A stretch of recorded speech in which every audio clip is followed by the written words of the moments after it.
Welcome. This is Radio Pras.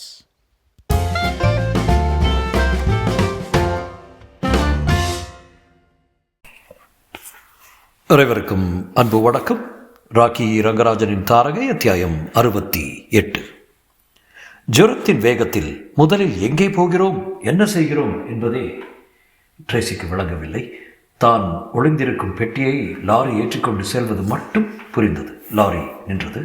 அவளுடைய பெட்டியின் canvas திறக்கப்பட்டு விளக்கு வெளிச்சம் பளீரென பரவிய பிறகு ட்ரேசிக்கு சற்றே விழிப்பு வந்தது. கந்தர் ஏற்பாடு செய்திருந்தபடி ஒரு கிடங்குக்கு அவள் கொண்டு வரப்பட்டிருந்தாள். ஜெஃப் அவளை பார்த்தவாறு இருந்தான். அவன் முகம் மலர்ந்திருந்தது. பிரமாதம் ட்ரேசி, பிரமாதம், அருமையான வேலை பிடிச்சிட்டேன் என்று அவன் பாராட்டுவது எங்கோ சொப்னத்தில் கேட்கிற மாதிரி இருந்தது. பாரமான பெண்ணி, வைரப்பெட்டியை கொடு சீக்கிரம். அவள் மசமசவென்று இருப்பதைக் கண்டு அவனே அவளுடைய பாக்கெட்டில் கையை விட்டு வைரங்கள் கொண்ட பெட்டியை எடுத்துக்கொண்டான். நல்லது, லிஸ்பன் நகரில் உன்னை சந்திக்கிறேன், வரட்டுமா என்று புறப்பட்டவன் நின்று திரும்பிய அவளை நோக்கினான். ட்ரேசி, ஏன் பேழிச்ச மாதிரி இருக்க? உடம்பு ஒன்றும் இல்லையே. அவளால் பேசக்கூட முடியல. செஃப், நான் அவள் பேசியதை சரியாய் காதில் வாங்கிக் கொள்ளாமல் அவன் வேகமாய் போய்விட்டான். அதற்கு பிறகு என்னென்ன நடந்ததென்று ட்ரேசிக்கு சரியாகவே நினைவில்லை. யாரோ ஒரு பெண் வந்தால் மாற்று உடைகள் கொடுத்து அணியச் சொன்னாள். உங்களுக்கு ஏதோ உடம்பு சரியில்லை போல இருக்கு மேடம், டாக்டர் யாரையாவது அரைச்சிட்டு வரட்டுமா என்றாள். வேண்டாம் என்பதை கூட கிசுகிசுத்த குரலில் தான் ட்ரேசியால் சொல்ல முடிந்தது. கந்தர் சொல்லியிருந்ததெல்லாம் தெளிவில்லாமல் ஞாபகம் வந்தன. சுவிட்சர்லாந்து விமான கம்பெனியின் கவுண்டருக்கு போய், ட்ரேசி, நீ ஜெனீவா போவதற்கான டிக்கெட் அங்கே தயாராக இருக்கிறது, வாங்கிக்கொள். எவ்வளவு வேகமாக முடியுமோ அவ்வளவு வேகமாக ஆம்ஸ்டர்டாமை விட்டு புறப்பட்டு விடு. ஏனென்றால் திருட்டு போன செய்தி தெரிந்த மறு நிமிடமே நகரத்தை விட்டு யாரும் வெளியே போகாதபடி போலீஸார் எல்லா மார்க்கங்களையும் அடைத்து விடுவார்கள். பயப்படாதே, எதுவும் தப்பாய் போகாது. எதற்கும் இந்த வீட்டு விலாசத்தை வைத்துக்கொள். இதோ சாவி. ஆம்ஸ்டர்டாமில் இது பாதுகாப்பான தனி வீடு, அங்கே யாரும் கிடையாது. ட்ரேசி நினைவுபடுத்தி கொண்டால், விமான நிலையம். ஆமாம், விமான நிலையம். உடனே அங்கே போக டாக்ஸி என்று முன்னுகிறான். டாக்ஸி, ஒரு டாக்ஸி.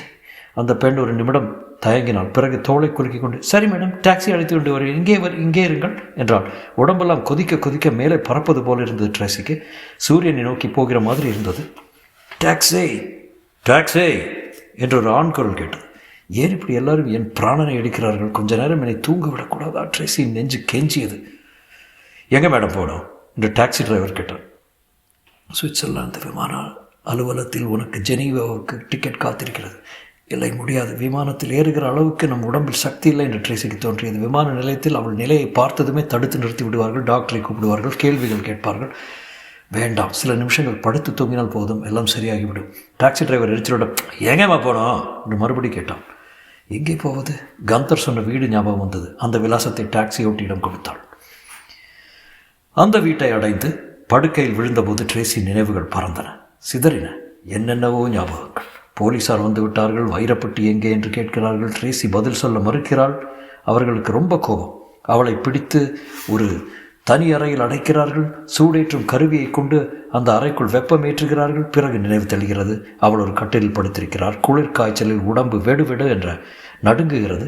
காலடியில் கனத்த கம்பளி இருந்தது. அதை எடுத்து இழுத்து போர்த்தி கொள்ளக்கூட அவள் உடம்பில் திராணி இல்லை. அவள் உடையும் மொத்தமும் நனைந்திருந்தது. முகமும் கழுத்தும் ஈரமாகி இருந்தன. இங்கேயே நான் செத்துவிடப் போகிறேன். இங்கே என்றால் எங்கே? பாதுகாப்பான வீடு. கந்தர் சொன்னது திரும்ப திரும்ப நினைவு வந்தது. அந்த வார்த்தையை வேடிக்கையாக தோன்றியது. நினைக்க சிரிப்பு வந்தது. கடகடவென்று சிரித்தால் கமறி இருமல் வந்தது. நினைவு மேலும் சிறிது தெளிவடைந்தது. நாம் செய்ததெல்லாம் தப்பு. இந்நேரம் ஜெனீவாவுக்கு பறந்து கொண்டிருக்க வேண்டும். ஆம்ஸ்டர்டாம் நகரை விட்டு வெளியேறாமலே இருந்து விட்டோம். தப்பு.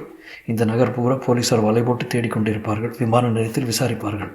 ட்ரேசி விட்னி என்ற பெண்ணுக்காக ஜெனீவாவுக்கு ஒரு டிக்கெட் இருக்கிறது. ஆனால் பெண் டிக்கெட்டை பெற்றுக்கொள்ளவில்லை. ஆகவே அவள் வெளிநாடு போகவில்லை. இங்கே தான் ஆம்ஸ்டர்டாமுக்குள் இருக்கிறாள். இப்படியெல்லாம் போலீஸார் கணக்கிடுவார்கள், தேடுவார்கள். எத்தனை நேரமாய் படுக்கையில் கிடக்கிறோம் என்று தெரிந்து கொள்ள விரும்பினாள் ட்ரேசி. மணிக்கட்டை தூக்கி கைக்கடியாரத்தை பார்த்தாள். முட்கள் சரியாக தெரியவில்லை. ஒவ்வொன்றும் இரட்டையாக தெரிந்தன. 2 கட்டில்கள், 2 ட்ரெஸ்ஸிங் டேபிள்கள், 4 நாற்காலிகள். இப்போது குளிர் குறைந்து உடம்பு மட்டும் கொதித்தது. ஜன்னலை திறந்தால் தேவலை என்று தோன்றியது. ஆனால் எழுந்து திறக்க முடியாமல் பலவீனம் தடுத்தது. அறை எங்கும் மறுபடி குளிர் நிறைவது போல் இருந்தது. மறுபடியும் பிரமைகள். அந்த சரக்கு விமானத்தில் பெட்டிக்குள் முடங்கி கிடக்கிறாள். ஐயோ, யாராவது உதவிக்கு வாருங்களேன். பிரமாதம் ட்ரேசி, பிரமாதமாய் வேலையை முடித்து விட்டாய். அபாரமான பெண்ணி, வைரப்பட்டியை கொடு. ஜெஃப் தன்னிடமிருந்து வைரப்பட்டியை பெற்றுக்கொண்டது ஞாபகம் வந்தது. இந்நேரம் அவளுக்கு சேர வேண்டிய பணத்தையும் பெற்றுக்கொண்டு பிரேசில் நாட்டுக்கு பறந்து கொண்டிருப்பான். ஒரு பெண்ணை அணைத்து கொண்டு ஆனந்தமாய் சிரித்து கொண்டிருப்பான். இன்னொரு முறையும் அவனையே ஜெயித்து விட்டான். அவனை நினைத்தாலே வெறுப்பாய் இருக்கிறது. இல்லை, அவன் மீது வெறுப்பு ஏற்படவில்லை. இல்லை இல்லை, வெறுப்பாய்த்தான் இருக்கிறது. இல்லை, ஜன்னி வருவதும் போவதுமாக இருந்த ட்ரேசிக்கு கனமான பந்து ஒன்று அவளை நோக்கி உருண்டு வருகிற மாதிரி இருந்தது. ஜெஃப் சடேல் என்று அவளை தாங்கிக் கொள்கிறான். படுக்கையிலிருந்து அவளை கீழே தள்ளி அவனை இறுக்கி அணைத்துக் கொள்கிறான். அவன் உதடுகள் அவள் உதடுகளை நெருங்கி வருகின்றன. உடனே அவர்கள் நட்சத்திர ஹோட்டலில் விருந்து உண்கிறார்கள். ட்ரேசி, எனக்கு நீ எவ்வளோ அழகாக இருக்க தெரியுமா? சரி, போட்டியை இத்துடன் நிறுத்திக் கொள்ளலாம் என்று செஸ் சாம்பியன் பாரிஸ் சொல்கிறார். அவள் தேகம் மீண்டும் நடுங்கத் தொடங்கியது. அடக்க முடியாமல் நடுங்கியது. எக்ஸ்பிரஸ் ரயிலில் இருண்ட குகைக்குள் தடதடவென்று ஓடிக்கொண்டிருப்பது போல் இருந்தது. குகையிலிருந்து ரயில் வழி வரும்போது அவள் செத்திருப்பது நிச்சயம். எல்லா பிரயாணிகளும் இறங்கிவிட்டார்கள். ஒருவன் மட்டுமே இருக்கிறான். ரொம்ப கோபமாக அவளை உலுக்குகிறான், குலுக்குகிறான், கத்துகிறான். ட்ரேசி, புண்ணியமாய் போட்டும், கண்ணை திறந்து என்னை பார். ஒரு அமானுஷ்யமான சக்தியுடன் ட்ரேசி கண்ணை திறந்தாள். அவளை நோக்கி குனிந்தபடி நின்றிருந்தான் ஜெஃப். அவன் முகம் வெளுத்திருந்தது. அவன் குரல் பதற்றம் துணித்தது. இதெல்லாம் சொப்பனம், கனவு. ட்ரேசி, எவ்வளோ நேரமாக இப்படி கிடக்கிறேன் என்றான் ஜெஃப். நீ பிரேசிலில் அல்லவா இருக்க வேண்டும் என்றாள் ட்ரேசி. அதன் பிறகு அவளுக்கு எதுவுமே நினைவில்லை. அங்கே போலீஸ் கமிஷனர் அலுவலகம் ஆமளி துமளிப்பட்டு கொண்டிருந்தது. வைரப்பெட்டி களவாடப்பட்டு விட்டது தெரிந்து போய் விமான நிலையத்தை சல்லடை போட்டு சலித்தார்கள். முக்கியமாக அந்த சரக்கு விமானத்தை. ஒரு போலீஸ்காரர் உள்ளே வந்தார். சார், சரக்கு விமானத்தில் தரையில் இது கிடந்தது என்று சொல்லி ஒரு ஸ்கார்ஃபை கொடுத்தார். கமிஷனர் அதை வாங்கி பார்த்தார். அதன் மூலையில் TW என்ற எழுத்துக்கள் எம்ப்ராய்டரி செய்யப்பட்டிருப்பதை கண்டார். அவருக்கு ஞாபகம் வந்தது. TW, Tracy Whitney. இந்த ட்ரேசி விட்னியை பற்றி முதல் துப்பறியும் நிபுணன் கூப்பர் எச்சரித்துக் கொண்டிருந்ததும் தான் அவனை அலட்சியப்படுத்தி விரட்டிவிட்டதும் நினைவு வந்தது. உடனே அந்த கூப்பர் எங்கே இருந்தாலும் இப்போ கூப்பிட என்று கட்டளையிட்டார். ஜெஃபுக்கு தோன்றிய முதல் எண்ணம் உடனே ட்ரேசி ஒரு ஆஸ்பத்திரிக்கு எடுத்துக்கொள்ள செல்ல வேண்டும் என்பதுதான். அதில் பல ஆபத்து இருக்கிறது. அதே சமயம் ஆம்ஸ்டர்டாம் நகருக்குள் அவன் தங்கியிருப்பதும் அபாயம். போர்வைகள் நிறைய போர்த்தி அவளை காருக்கு எடுத்து சென்றான். அப்போது அவள் நினைவற்றுத்தான் இருந்தாள். ஆம்ஸ்டர்டாம் நகருக்கு வெளியே ஹாலந்து நாட்டின் கோடியில் ஆல்க்மார் என்ற ஒரு சிறு கிராமம் இருப்பது அவனுக்கு நினைவு வந்தது. கடற்கரை ஓரத்தில் அழகான கிராமம். ஒரு விமான பெண்ணுடன் அங்கே பலமுறை சென்றிருக்கிறாள். ஓரளவு டச்சு மொழியும் அவள் கற்றுத்தந்திருந்தாள். ஆல்க்மாரை நோக்கி காரை ஓட்டினான். போகும் வழி பூரா ட்ரேசி நினைவு நீச்சின்றியே கிடந்தாள். ஆல்க்மார் கிராமத்தில் ஜனங்கள் இல்லை. இருந்தவர்களும் வேலையை கவனித்துக் கொண்டிருந்தார்களே தவிர யார் இருக்கிறார்கள், யார் போகிறார்கள் என்று மூக்கை நடித்துக் கொண்டிருக்கவில்லை. மொத்தத்தில் போலீஸ் கண்ணில் படாமல் ஒளிந்திருக்க வசதியான ஊர். ஒரு சின்ன விடுதியின் வாசலில் காரை நிறுத்தினான் ஜெஃப். அறை எடுத்துக்கொண்டார். ட்ரேசியை இரு கைகளிலும் தூக்கி கொண்டு அவன் மாடிக்கு செல்வதைக் கண்டு விடுதிக்காரர் புருவத்தை உயர்த்தினார். நாங்கள் தேனிலவுக்கு வந்திருக்கும் புது தம்பதி என்று அவனுக்கு விளக்கினான் ஜெஃப். என் மனைவிக்கு உடம்பு சரியில்லை, கொஞ்சம் மூச்சு தண்ணார், வேறொன்று இல்லை. டாக்டர் யாராவது வேணுமா?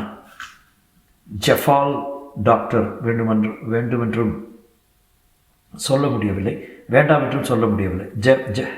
ஜெஃபால் டாக்டர் வேண்டுமென்றும் சொல்ல முடியவில்லை, வேண்டாம் என்றும் சொல்ல முடியவில்லை. கொஞ்சம் பொறுத்து சொல்கிறேன் என்று கூறிவிட்டு அறைக்கு சென்றான். முதலில் இவருடைய ஜுரத்தை குறைத்தாக வேண்டும். படுக்கையில் மெல்ல கிடத்தி அவளுடைய உடைகளை கழற்றினான். வியர்வையில் உடம்பெங்கும் நிறைந்திருந்தது. சாய்ந்தார் போல் அவளை உட்கார்த்தி வைத்து தலைக்கு மேலாக ஒவ்வொரு உடையாக களைந்தான். பிறகு உள்ளாடைகளையும் உருவினான். காலணிகளை அகற்றினான். தொட்ட இடமெங்கும் சுட்டது. குளிர்ந்த தண்ணீரில் துவாலையை நனைத்து காலோடு தலை மெல்ல ஊற்றினான். ஒரு போர்வை எடுத்து போர்த்தினான். பிறகு அவள் தாறுமாறாக சுவாசம் விடுவதை பார்த்தபடி படுக்கையோரத்தில் உட்கார்ந்து கொண்டிருந்தான்.